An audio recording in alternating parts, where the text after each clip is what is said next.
This, I think, is a very good question.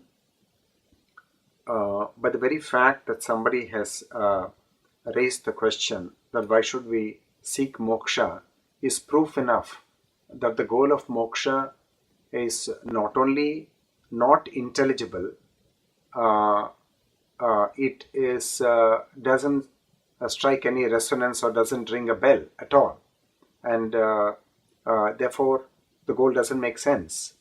And moksha will become a reality only if one has been spiritually initiated at a young age, preferably during the formative years of 7 years to 21 years, uh, such as used to happen in ancient Hindu society at the feet of a guru and guru patni in a Gurukula ashrama. Or one can also be initiated in later life when one is 20 or one is 30 or one is 40 through a spiritual master, through his spiritual teaching and through spiritual retreats. And then as a result of that, as one keeps walking through the terrain of artha and kama, a time will come when one will cross the milestone of fulfillment in artha and kama. And usually the crossing of this milestone happens when one is around 60 in the Hindu reckoning of progression in a human life. And when that actually happens, that you are kind of satiated and you are deeply fulfilled in artha, which is the quest for name and fame and wealth, and kama, which is the search for sensory gratification and fulfillment of all pleasure, then a very miraculous thing happens. And what is that? And that is that some kind of a programming which is there in the ancient psyche of man, that programming throws up new questions about the nature and meaning of human existence and about the nature and meaning of the Almighty or the Source. And this awakening to the spiritual life through an actual torrent of questions is very much like the sexual awakening which happens during the years of puberty. But if we are not actually seeing the spiritual awakening as a phenomenon, as much as a phenomenon as we are seeing the phenomenon of sexual awakening in the years of puberty, it is because probably even around 60, spiritual awakening is not actually happening in the lives of men and women. And that's a very sad thing. And I maintain that if the progression of life has happened according to the structure of human society laid down by the Hindu seers and sages, then around 60, the quest becomes real and the quest for the divine becomes authentic. You don't have to be spoon-fed, and you don't have to be persuaded, and you don't have to be kind of brainwashed by any spiritual master, and the quest becomes a burning question, and you start inquiring yourself and you start searching for the truth yourself. And because it's your own search, and that search is just like the search, you went after wealth, you went after name and fame, you went after pleasure, it will have a peculiar originality and an intensity to it.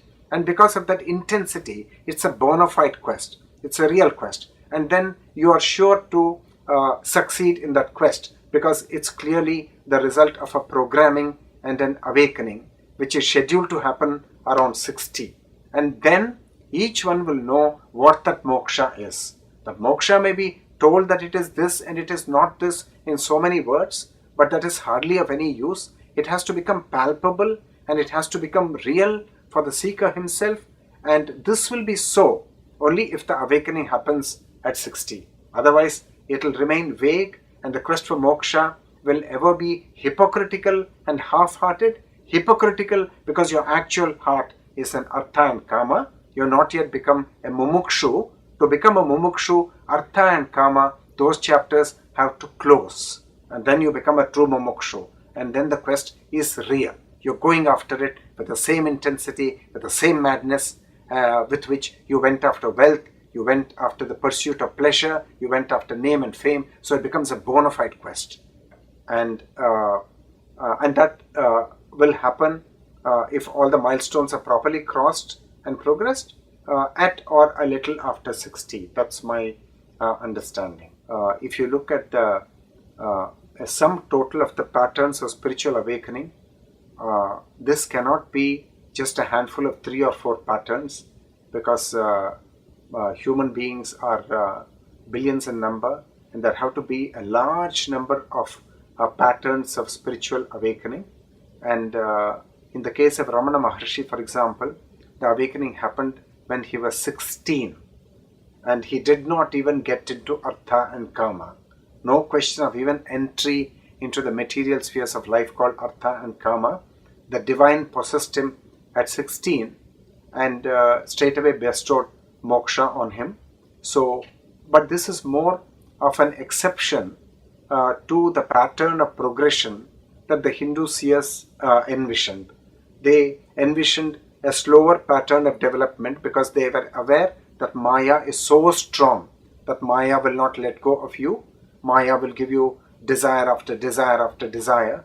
And for the desires to wane and for the spell of Maya to subside, they reckoned that the body has to become little old, say 60, and the desires have to weaken, and you have to lose your worldly power and your worldly status, and by 60 you are retiring, and you become your professional glory is kind of ending.